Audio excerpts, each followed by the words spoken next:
Welcome to Tracy's Terrors. If you love horror and appreciate smart animal commentary, then you are in the right place. Today, Strigoi, VamPullet, and I will be discussing Joshua Hull's 2025 novel, 8114.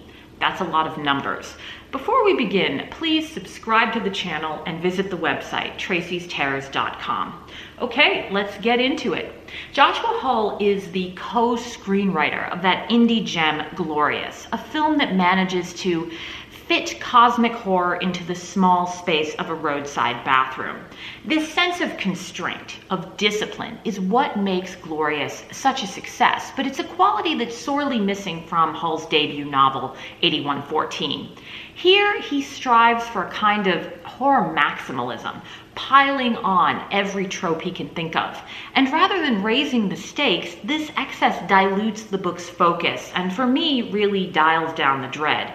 It also signals 8114's kinship with the meta-horror novels of the 2000s and 2010s.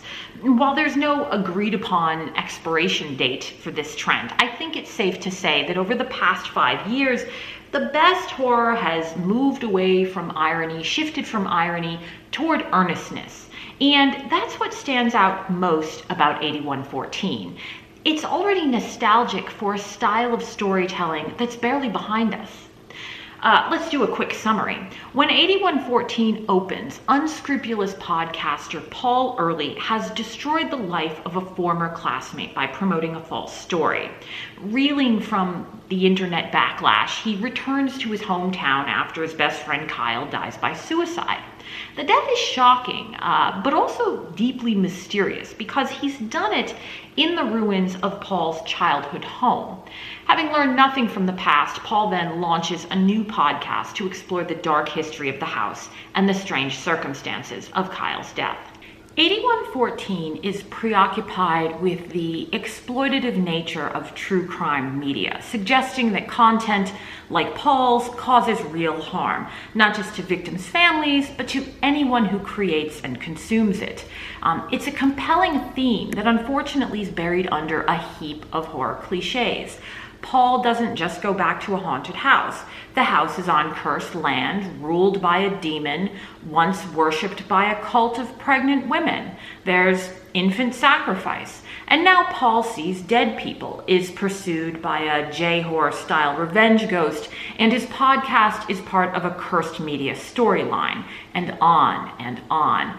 Of the many elements jumbled together in 8114, the fungal horror stands out the most to me, not because it's thematically misplaced. As a metaphor, it makes perfect sense. Hull is linking Paul's moral corruption and its technological spread to a contagious rot, a black mold that slowly consumes Paul's body. The problem is that the literary marketplace right now is overcrowded with mushrooms, since Jeff Vandermeer's Annihilation and Silvia Moreno Garcia's Mexican Gothic, it seems like every horror writer is drawing on the imagery of creeping mycelia. That increasingly hackneyed quality of fungal horror is probably why Hull went with it. He seems determined to use only the most conventional of horror conventions. The question is, why? What's the desired effect? And at the risk of exposing myself as an unsophisticated reviewer, I'll admit that I don't know. It can't be to frighten us, because it doesn't. And if it's supposed to be funny, I'd say that coming almost 30 years after Scream, it's a brand of comedy that's gotten stale. Paul is stuck in the self-referential storytelling of the meta-horror boom and mired in postmodern unreliability. His endless film comparisons keep us at arm's length from what's actually happening. And this distance is compounded by his tenuous grasp on the real world. Again and again, he takes us through gruesome set pieces, only to reveal that they're hallucinations. Fool me once, fine, but by the second and third vision, I'd learned my lesson and just stopped caring. Hull's technique of constantly undercutting reality is the equivalent of it was all a dream. And like that old chestnut, it lowers the stakes dramatically.